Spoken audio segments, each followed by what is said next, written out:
Hello everyone, Microsoft Excel lecture series के 7th lecture में आज हम देखेंगे कि कैसे हम एक्सेल में रैंक जनरेट कर सकते हैं। पहले हम इसका एक प्रैक्टिकल एप्लीकेशन समझते हैं। सपोज़ आपने कोई एक एग्ज़ाम कंडक्ट किया और उसके बाद आपको फाइंड आउट करना है कि उस एग्ज़ाम में कौन फर्स्ट पोजीशन पे रहा, कौन सेकंड पोजीशन पे रहा, कौन 10th पोजीशन पे रहा एंड सो ऑन। तो इस रैंक को फाइंड आउट करने के लिए, इस पोजीशन को फाइंड आउट करने के लिए आप कैसे एक्सेल का इस्तेमाल कर सकते हैं, इसी को आज हम समझने वाले हैं। तो इसके लिए जो हम फंक्शन यूज़ करने वाले हैं वो है rank function. Rank function 3 inputs को लेता है। पहला तो वो नंबर जो सेल होता है जिसका कि आपको रैंक फाइंड आउट करना है वो हो गया। रेफरेंस मतलब कि जिस रेंज में, जो रेंज ऑफ सेल्स हैं, जो रेंज ऑफ वैल्यूज़ हैं, जहाँ पे उसका रैंक आपको फाइंड आउट करना है। और तीसरा जो इनपुट होता है वो होता है ऑर्डर, कि आप डिसेंडिंग ऑर्डर में रैंक्स को चाहते हैं या फिर असेंडिंग ऑर्डर में। डिसेंडिंग का मतलब यह है कि जो टॉपर स्टूडेंट होगा उसका वो रैंक 1 शो करेगा।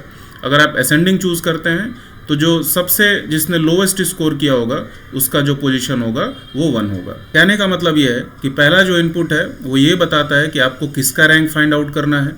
जो दूसरा इनपुट है वो ये बताता है कि आपको कहाँ पे उसका रैंक फाइंड आउट करना है, मतलब रेंज क्या है, रेंज ऑफ वैल्यूज़ क्या है जिसमें कि उसका रैंक फाइंड आउट करना है।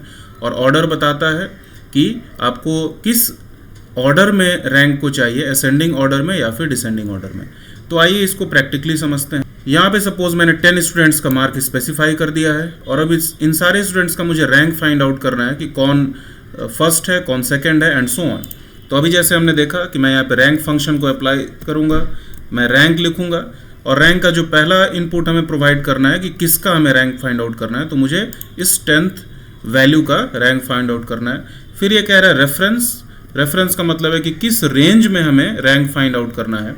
तो जो हमारा रेंज है वो यहाँ से लेके और पूरा एंड तक है, मतलब कि C1 से लेके C10 तक। हालांकि एक और चीज़ यहाँ पे मैं बताना चाहूँगा कि इस रेंज को हमें फिक्स्ड रखना पड़ेगा, क्योंकि हर बार जो हमारा रेफरेंस है, जो हमारा रेंज है वो यहीं रहेगा। सारे स्टूडेंट्स के लिए जो हमारा रेंज है जिसमें कि हमें रैंक फाइंड आउट करना है वो यहीं रहेगा। इसीलिए हमें इसको फिक्स्ड रखना पड़ेगा और फिक्स्ड रखने के लिए हमें एब्सोल्यूट रेफरेंस का यूज़ करना पड़ेगा। इसको फिक्स्ड बनाने के लिए, इसको एब्सोल्यूट बनाने के लिए हमें फंक्शन की के साथ F4 प्रेस करना पड़ेगा। और आप देख सकते हैं कि अब ये फिक्स्ड हो गया। जब हम इस फॉर्मूला को नीचे ड्रैग करेंगे तो ये रेंज जो है वो कभी भी चेंज नहीं होगा।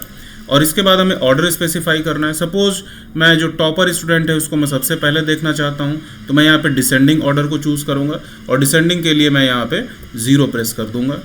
सो इस तरीके से ये हमारा फॉर्मूला है वो कंप्लीट हो गया। मैं एक बार फिर से रिपीट कर देता हूँ।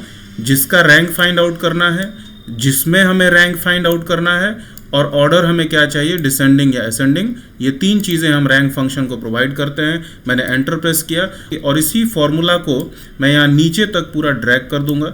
और जैसे मैंने ड्रैग किया तो देख सकते हैं कि जो टॉपर स्टूडेंट था वो उसके स्कोर 91 थे, जो सेकेंड टॉपर है उसके मार्क 75 है, जो थर्ड टॉपर है उसके मार्क 71 है and so on. I hope कि ये वीडियो आपको अच्छा लगा होगा। Kindly do share this video with others also. Thank you very much.